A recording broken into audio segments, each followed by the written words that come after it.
How's it going, troops? Jordan here, and I'm hoping that you're having a great day today. It is Saturday the 9th of May 2015, and this is a gameplay commentary. I'm just going to be talking about something that's recently happened here in the UK, and I'm hoping to do a lot more of these gameplay commentaries. I know I've said in the past that I wanted to do, just commentaries, whatever the topic may be, and I've always seemed to just gone off it. I don't know why.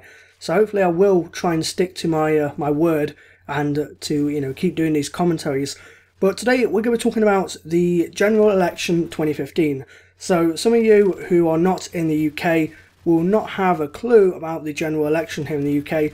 But we just vote on who we want to have as our Prime Minister, who's going to have the majority of seats in the House of Commons, and all that. And this year was my first time voting. Because I was 18 this year, it meant that I was basically legal to vote. So I'm not going to say who I voted for, just because there's going to be controversy and all that.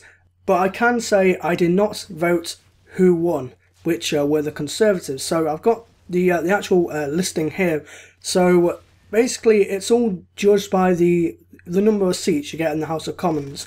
And there's various different groups and various different parties that are involved in this, and there's different districts, I guess you could say, districts around the UK that basically vote. They go to the nearest polling station and they make their votes, and then the votes are all counted up, and whoever has the most votes, they get basically they get one seat in the House of Commons. So here on this little table, which I'm looking up on the BBC website, Conservatives got 331 seats, so they got the majority. Labour Party got 232. Now, I didn't get to see the results until the next day because I think it was like 3 in the morning. I had about 2 pints with my dad, and we were just taking a look at the results as they were coming in. And from the last time I saw the results, Labour were in the lead by, I think it was only just started, so it was only about I don't know, I think about 12 or 13 declarations were made. So Labour were in the lead by, 7 seats, and Conservatives had, I think, 3. But obviously, as time went on, more declarations were made, and the final results came in. So Labour got 232 seats. Then in third place, which kind of blew me away a bit, and this was the Scottish National Party, or SNP, which got 56 seats. They came third. I was expecting, to be honest, I was expecting UKIP to come third. Then we had Liberal Democrats with 8 seats, which 8 seats for the Lib Dems. And then another surprise was the DUP, or the Democratic Unionist Party, which to be honest I haven't even heard of until the results. So I'm guessing this is a small party located in Northern Ireland, I believe.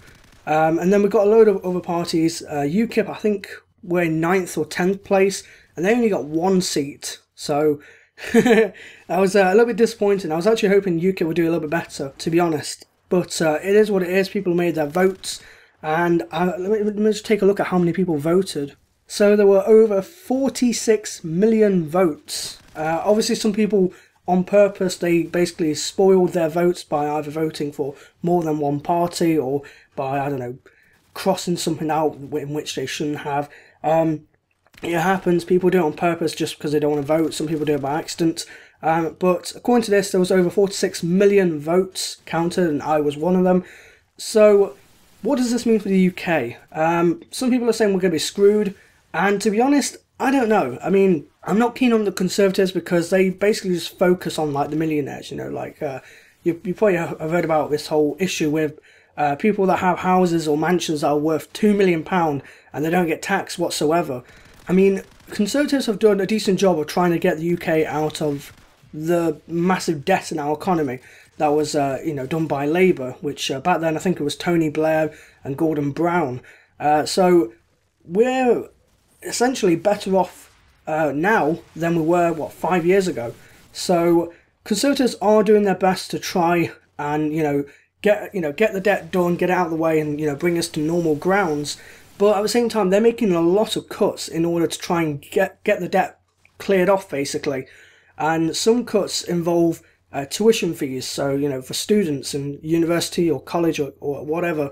And I'm going to be, this is my second year of college. So next year, I'm going for a degree because it's basically my college is joining up with university. So technically I'm working at a university standard, but I'm going to be working at college. So if that makes any sense, you know, it's going to be a little bit of an issue for me just because of tuition fees and such. Although, I don't know, I have to see how it goes out. But I do know that tuition cuts are one of the things that are, you know, in the cuts that Conservatives have been looking at. So I'm not too keen on having the Conservatives be running the country for another 5 years. To be honest, I'd much rather it be any other party, but it is what it is. So I think this pretty much wraps up this commentary. I've rambled on for quite a bit now. If you did enjoy this commentary, you know, then give the video a thumbs up. I would appreciate it. And also, if you want to see more of these little free-flow commentaries, you know, do let me know in the comment section below. It's just, I don't know, some random topics I just talk about. And I know that I say like or I take pauses and such, but it's just trying to get my thoughts into my head in order for me to actually say it out loud to you. But like I said, if you did enjoy the video, then do give the video a thumbs up. And one thing I should have mentioned is that hopefully you did enjoy the Call of Duty 4 gameplay in the background. We've got some classic COD 4 action, so hopefully you did enjoy that as well. And until the next video, thank you all for watching, stay tuned with me troops, and I'll see you in game.